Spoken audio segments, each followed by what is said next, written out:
In our search for answers about art and happiness, we have defined happiness and we've defined art. We've talked about how an artist can manipulate his or her artwork to influence our emotions. Now let's get very specific and ask, how does color make us happy? This may seem obvious to many of us because we react viscerally to color. But not everyone recognizes this, and some may not even feel this way at all. For the colorblind, the point is moot, of course. For the rest of us, let's talk about the psychology of color. Look at these logos. A lot of time and research has gone into the design of these mega corporations' logos. What do you notice about them? First, they're all fast food logos, which most people will recognize, if not globally, at least in the US. Notice the colors. How many of them are red and yellow? All of them. This is because it has been proven that red and yellow make us hungry, or at least trigger the thought of food in our heads. These next logos are all blue. Now, we may think of blue as calming, but in this instance, it is the color of trustworthiness and authority. It is stable, it is non-threatening, and there's nothing exciting about it. Can these colors be used in different ways? Sure. Oreo uses blue because you can trust this long-standing traditional cookie. And Taco Bell uses pink and purple because those colors should remind you of Mexican food. Subway uses yellow and green because green denotes fresh and healthy. The interesting thing about the psychology of color is that it transcends culture. Yes, black is the color of mourning in the West, but it's white in the East. However, gray is still a drab, sad color to both societies. So while connotation is important, the deeper psychological meaning can have a huge effect on how we feel about color. So let's look at colors. I'm not going to go into color theory because that's not what we're interested in. Suffice to say, there are 3 primary colors: red, yellow, and blue. And there are 3 secondary colors: orange, purple, and green. These are the only ones we need to worry about. And we don't need to know how they work together as complementary or analogous or so forth. We just want to look at the colors. This red painting is by the abstract expressionist Mark Rothko. He was a master of color. His most famous works are swaths of color in various combinations. This one is 3 shades of red. What does it make us feel? Red is the color of passion and danger. Hate, love, fear, or any intense emotion can be red. A saturated red is moving and powerful. I'm willing to bet that this one does not make you feel calm or relaxed. Red is also the color of blood that can make us think of the positive idea of life force or the more negative idea of violent death. It also stands out from other colors.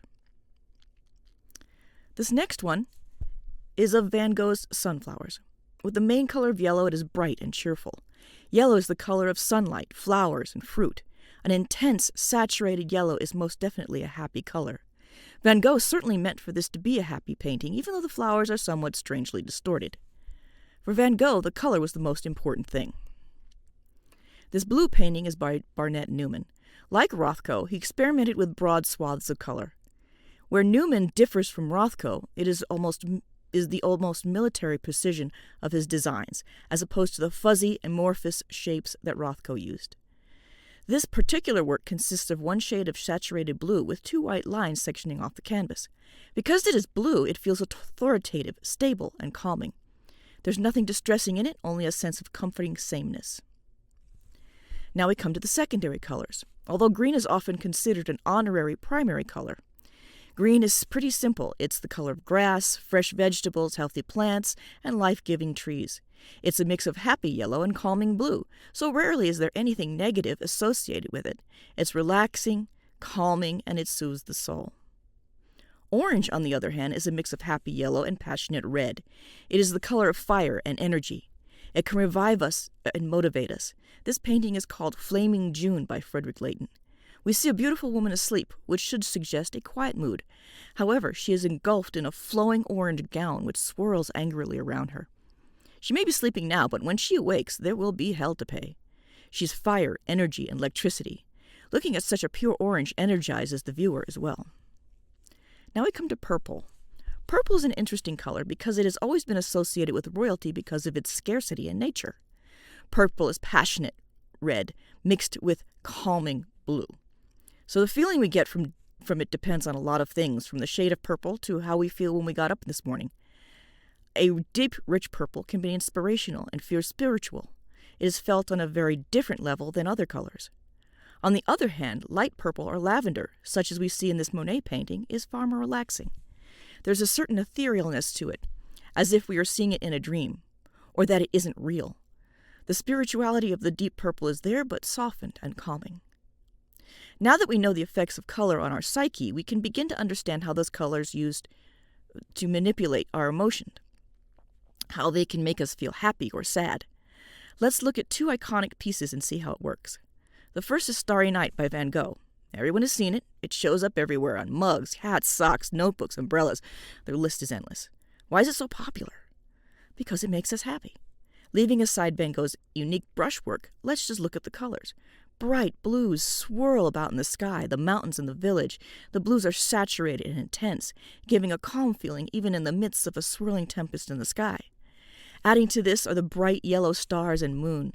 These bright, intense colors are what we see first and what we react to first. For many, it can be a visceral, physical reaction. The feeling is as real as stabbing yourself with a pencil. The color is the most important part of Starry Night. This is not to say that everyone has this reaction. It is a general statement meant to include a majority of the population, because we know that everyone is different and some are more different than others. But let's look at the second iconic work, The Great Wave off Kanagawa, a print by the Japanese artist Hokusai. It has the same status as Starry Night, if not more. This is a work that people like to take and make their own, so much more than Starry Night. Why? Again, the blue is important. Look at it closely. What is actually happening here? It's not just a very cool wave. There are people in it. People who are really in terrible danger of being swallowed by the water, drowned, and washed away. But because of the harmonious composition, the sensuous curve of the waves, and the neutral color of the sky, it doesn't seem so terrible. And the blue is, of course, calming. Consider how it would look in red. Red and black, perhaps. Do a Google search of this image, and you will see so many variations on this image. Some are truly terrifying. You will also find many analyses explaining what makes this print so popular. Check them out. Here, I will confine myself to my analysis of its color.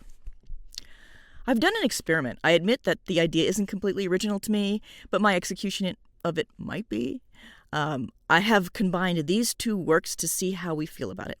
Unlike others before me, I have not altered either work except for whatever alterations came naturally from using different images on different computers. What do you think? I wasn't sure if I liked it at first, but the more I look at it, the more I like it. But you can judge for yourself. This work is the Rothko Chapel in Houston. It consists of these large panels painted by Rothko and installed in a non-denominational space where anyone can come and sit and meditate. At first glance, one might be a little confused or even skeptical. They're just giant brown paintings. But of course there's more to it. Is it brown or is it more? What happens when you stare at it for a while? Well, for one thing, you start to see the variations in surface texture. That can draw you in, but the color is so unique that I really think Rothko found the deepest, most intense neutral color ever. Intense neutral color. That is certainly a contradiction in terms. Yet we know that intense color makes us happy, while neutral colors are soothing, making this space a unique refuge from the everyday. This last image is for me. I discovered Juan Brufal on Facebook, and I cannot get enough of his work. This one has every color designed to make me happy. Intense blue, deep rich purple, bright yellow, and pink. This painting makes me giddy with joy.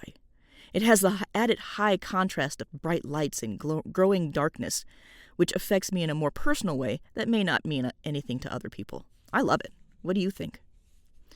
So yeah, art can make you happy. My advice is to go out in search of artist images that move you. Make them part of your daily routines.